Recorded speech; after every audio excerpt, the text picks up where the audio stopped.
Thank you for joining us on Discussion to Action. Today we're going to be talking about the common phrase made by many women who often say things like, there are no good men out there. And we're also going to have a conversation about women of value. So let's define what a good man is. That's what I was just going to say. Because we keep saying a good man, you know, and everybody has a different perspective. Every woman has a different perspective of what a good man is to them, you know.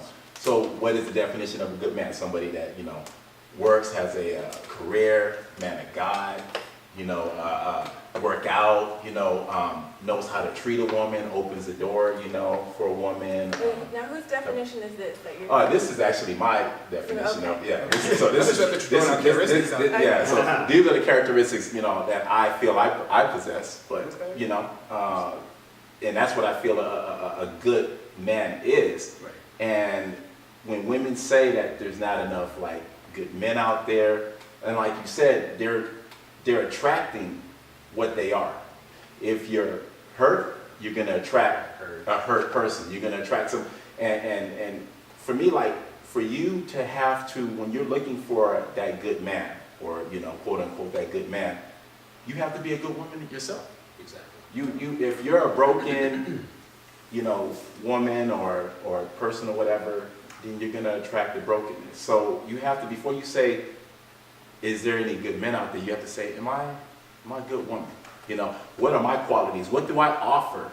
And what am I looking for when it comes to a good man? Is it somebody that opens doors? Is it somebody that just takes me on shopping sprees?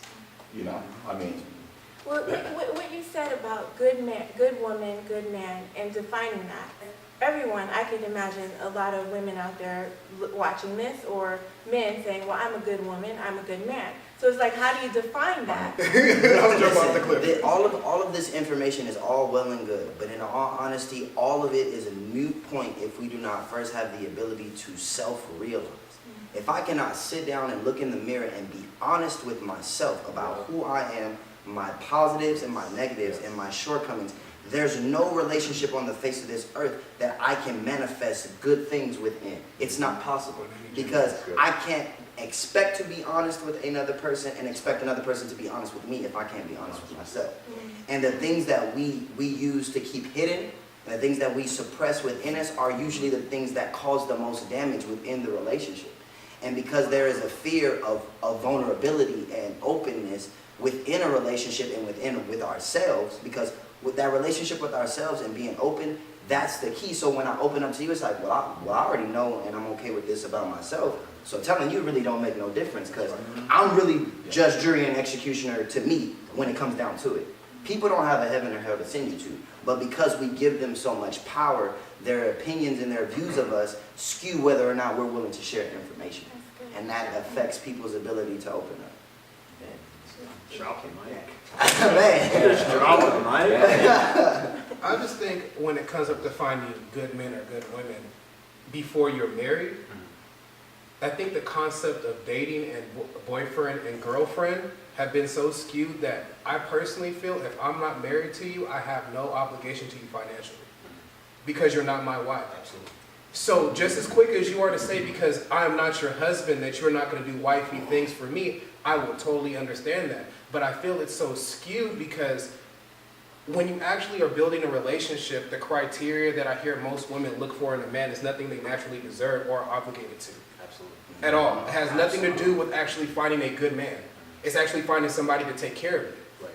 And if Sorry, I had to clap on two, that. and then two, also, I feel like women want a good man, but have no idea how to nurture a good man. Absolutely. Because the You wanna say that one reality again? is, You wanna say that one again? the reality is that a man's job, this is my, you know, I'm married or whatever, a man's job is to protect and sustain.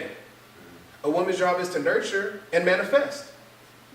So what does that mean exactly though? Because Protect meaning. hold on, guys, because some people can take that to mean that the woman is to be at home in the kitchen when you say No, okay. okay. You know, I'll so clarify. clarify. A man's job is to protect by meaning that he is the shield for the household or the family. So he's the one taking the cuts if it comes to finances, figuring things out. The woman will be there to help out with the finance. She could be working just as much, but most of the time she'll know when to let him take the lead, and if he's a real man, he'll know when to let her take the lead. So again, a woman will be a man's confidence. You always see that a successful man has just actually a stronger woman behind him. So 9 times out of 10, in order to nurture, you have to be the stronger party. Iron sharpens iron. You have to be the stronger party in order to nurture anything into existence. That's why women have children. That's why you are the center. But when women don't know they're the center and they're playing roles they have no business playing, yes. and you mix up the two because you want to be taken care of, but then you want to go to work, what do you want to do? And then you say you want old school relationships, but then you really know the criteria of what you're asking for. So when you say no rule, the roles, they're playing multiple roles. What do you mean by that? Meaning that if it comes down to a man being a man and you have a criteria of what a man is as far as being a provider, then why don't you be in a place to be provided for? Got you. I got that makes, because if you want to, because at this age, that's why I said, it gets really blurred about boyfriend and girlfriend and dating. You want a man to provide for you before he's your husband. Right. You want him to take care of you, possibly pay your bills, and do these things, but yet before you even start cooking, cleaning, washing his drawers, making sure his bills are maintenance, like that's what my mom, that's what my stepmom does. That's, like, they coexist each other. They find a way, okay, that's his weakness, well, I'm gonna be that strength.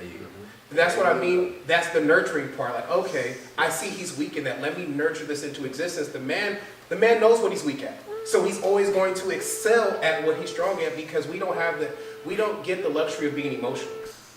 We just don't. You don't get the luxury? No, we do not get the luxury of being. Men are way more emotional. I'll say this first. Men are way more emotional than women, but we don't get the luxury of being emotional because we look weak if we do.